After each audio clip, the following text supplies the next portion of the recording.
on ne peut pas avoir un bon fonctionnement cognitif si on n'a pas un bon sommeil, un sommeil de qualité suffisant.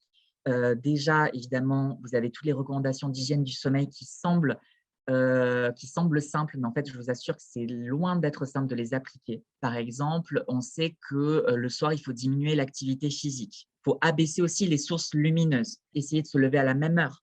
Ça peut être aussi le fait de ne pas manger trop lourd le soir, de ne pas consommer d'alcool le soir, évidemment pas d'excitant le soir. Et je rappelle que le thé avec théine est un excitant, par exemple.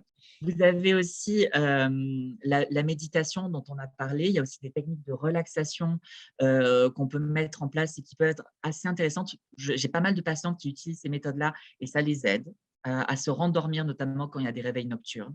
Sachez aussi que si vraiment vous avez des problèmes d'anxiété dépressif résistant ou des problèmes d'insomnie pure et dure, indépendamment de tout trouble de l'humeur, vous avez des thérapies aujourd'hui qui sont indiquées par les autorités de santé, qui ont fait leurs preuves pour traiter les problèmes d'insomnie. C'est ce qu'on appelle les thérapies cognitives et comportementales.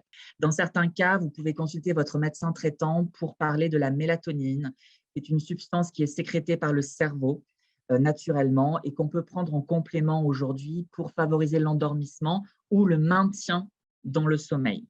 Vous pouvez trouver la mélatonine dans le commerce librement, mais comme tout traitement, je pars du point de vue que, même si c'est en libre accès, c'est important que vous en parliez avec votre médecin traitant. Avant, essayez l'hygiène du sommeil, essayez la méditation, la relaxation, éventuellement les psychothérapies, avant de penser à d'autres molécules. Utilisez ce qui marche pour vous. Vous êtes toutes différentes, il faut utiliser ce qui marche, il faut être pragmatique.